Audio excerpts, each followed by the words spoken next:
Assalamualaikum warahmatullahi wabarakatuh. Hai teman-teman semua, perkenalkan nama saya Amalia Agustina. Di sini saya akan menjelaskan kepada kalian materi tentang Renaissance dan humanisme sebagai awal perkembangan filsafat modern serta relasinya dengan ilmu pengetahuan. Baik, ada beberapa pembahasan yang akan saya sampaikan kepada kalian. Yang pertama, awal perkembangan filsafat modern. Yang kedua, Renaissance. Yang ketiga, humanisme. Yang keempat, humanisme dan Renaissance sebagai awal kemunculan filsafat modern. Yang kelima, perkembangan ilmu pengetahuan pada zaman modern. Dan yang keenam, tokoh-tokoh Renaissance dan humanisme. Baik, materi yang pertama yang akan saya sampaikan kepada kalian adalah awal perkembangan filsafat modern. Berbicara tentang kelahiran dan perkembangan filsafat pada awal kelahirannya tidak dapat dipisahkan dengan perkembangan ilmu pengetahuan, yang mana munculnya pada masa peradaban kuno atau bisa kita sebut masa Yunani pada tahun 2000 sebelum Masehi Babylon yang hidup di lembah Sungai Nil, Mesir, dan Sungai Efrat. Telah mengenal alat pengukur berat, tabel bilangan berpangkat, tabel perkalian dengan menggunakan 10 jari. Piramida yang merupakan salah satu keajaiban dunia itu yang ternyata pembuatannya menggunakan geometri dan matematika, menunjukkan cara berpikirnya yang sudah tinggi.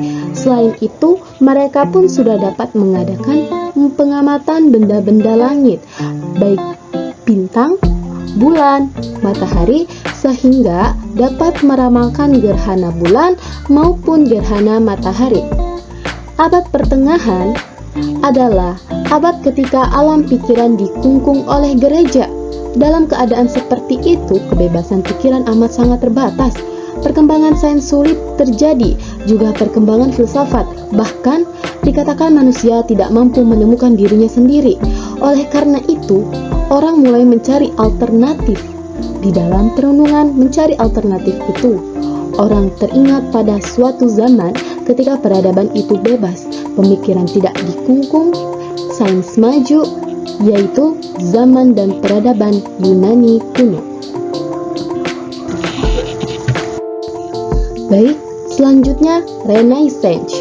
Istilah Renaissance berasal dari bahasa Prancis yang berarti kebangkitan kembali, yang bisa digunakan untuk menunjukkan berbagai periode kebangkitan intelektual manusia yang terjadi di Eropa. Menurut Jacques Michelet, sejarawan Prancis terkenal, menurutnya Renaissance ialah periode penemuan manusia dan dunia, dan bukan sekedar sebagai kebangkitan kembali yang merupakan permulaan kebangkitan modern. Ada beberapa ciri utama Renaissance, ialah humanisme, individualisme, lepas dari agama atau tidak mau diatur oleh agama, empirisme, dan rasionalisme. Hasil yang diperoleh dari watak itu ialah pengetahuan rasional berkembang. Filsafat berkembang bukan pada zaman Renaissance itu ya, melainkan letak pada zaman sesudahnya atau zaman modern. Sains berkembang karena semangat dan hasil empirisme, humanisme itu. Ini kelihatan dengan jelas kelak pada zaman modern. Selanjutnya, humanisme. Humanisme menurut Ali Syariati berkaitan dengan eksistensi manusia. Bagian dari segala sesuatu adalah kesempurnaan manusia. Aliran ini memandang bahwa manusia adalah makhluk mulia yang semua kebutuhan pokok diperuntukkan untuk memperbaiki spesiesnya. Ada 4 aliran yang mengklaim sebagai dari humanisme, yaitu liberalisme barat, marxisme, eksistensialisme, dan agama. Jadi, humanisme adalah pandangan yang menyatakan bahwa manusia dapat memahami dunia serta keseluruhan realita dengan menggunakan pengalaman dan nilai-nilai kemanusiaan bersama. Kita bisa hidup baik tanpa agama sekalipun. Para humanis berusaha menciptakan yang terbaik bagi kehidupan dengan menciptakan makna dan tujuan bagi diri sendiri. Selanjutnya, humanisme dan renaissance sebagai awal kemunculan filsafat modern. Humanisme dan renaissance adalah dua gerakan yang tidak dapat dipisahkan dan mempunyai keterkaitan yang erat. Humanisme bertujuan untuk menggebrak kebekuan gereja yang memasung kebebasan, kreativitas, dan nalar manusia, sedangkan renaissance adalah mendobrak manusia untuk setia dan konstan dengan jati dirinya. Dengan kata lain, manusia mulai memiliki kesadaran-kesadaran baru yang mengedepankan nilai dan keluhuran manusia. Pada masa ini, manusia berupaya memberikan porsi kepada akal secara mandiri.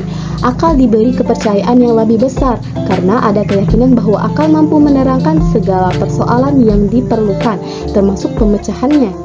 Asumsi yang digunakan adalah semakin besar kekuatan akal akan semakin cepat melahirkan dunia baru. Pada saat itu, manusia dapat merasa puas atas dasar kepemimpinan akal yang sehat.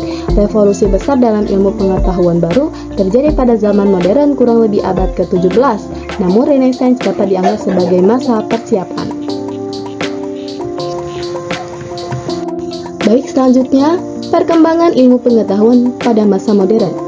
Zaman modern ditandai dengan berbagai penemuan dalam bidang ilmiah.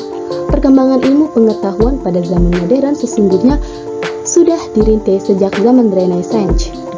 Ada beberapa tokoh yang terkenal sebagai bapak filsafat modern. Yang pertama adalah René Descartes, juga seorang ahli ilmu pasti. Maksudnya itu penemuannya itu dalam ilmu pasti adalah sistem koordinat yang terdiri atas dua garis huruf X dan Y dalam bidang datar. Yang kedua, Isaac Newton dengan temuannya teori gravitasi. Yang ketiga, Charles Darwin dengan teorinya Struggle for Life atau perjuangan untuk hidup. Dan yang terakhir di sini ada materi tentang tokoh-tokoh Renaissance dan humanisme. Ada di sini saya menjelaskan ada 5 ya. Yang pertama adalah Dante Alighieri. Dante lahir pada tanggal 21 Mei 1265 di Florence. Ia berasal dari keluarga kaya raya. Dante mulai menjadi pengkritik dan penentang otoritas moral kepausan yang dinilainya tidak adil dan tidak bermoral. Puncaknya, ia tuangkan dalam sebuah buku berjudul The Monarchy atau On Monarchy yang menggambarkan kedudukan dan kebahasaan Sri Paus sebagai pemimpin spiritual tertinggi Gereja Katolik. Yang kedua, Lorenzo Valla. Lorenzo lahir di Roma pada tahun 1405 dari keluarga ahli hukum. Salah satu ungkapannya yang sangat terkenal adalah mengorbankan hidup demi kebenaran dan keadilan. Adalah jalan menuju kebajikan tertinggi, kehormatan tertinggi, dan padahal tertinggi. Ketiga, Niccolo Machiavelli. Niccolo Machiavelli adalah filosof Italia. Niccolo Machiavelli lahir pada tahun 1469 di Florence, Italia. Ayahnya seorang ahli hukum. Pada usia 29 tahun, Machiavelli memperoleh kedudukan tinggi di pemerintahan sipil Florence. Selama 14 tahun sesudah itu, dia mengabdi kepada Republik Florentin dan terlihat dalam berbagai misi diplomatik atas namanya melakukan perjalanan ke Prancis, Jerman, dan di dalam negeri Italia. Yang keempat, Francesco Petrarca. Francesco adalah seorang yang lahir pada tahun 20 Juli 1304 di Tuscan. Ia belajar hukum di Montpellier dan melanjutkan ke Universitas Bologna. Namun, ia lebih tertarik pada seni sastra dan seni lukis. Dia seorang humanis yang mengagumi hal-hal yang serba naturalis, polos, dan apa adanya. Dan tokoh yang terakhir adalah Desiderius Erasmus. Erasmus lahir pada 27 Oktober 1466 di Gouda. Ibundanya Bernama Margaret, setelah lulus dari sekolah atas, ia melanjutkan ke biara Agustin di Stein hingga menjadi pastor, kemudian melanjutkan ke Universitas Paris. Baik, mungkin itulah pembahasan yang dapat saya sampaikan. Bila ada kata-kata yang kurang dimengerti ataupun tidak susah dipahami, mohon dimaafkan. Terima kasih. Semoga video pembelajaran ini bermanfaat ya. Assalamualaikum warahmatullahi wabarakatuh.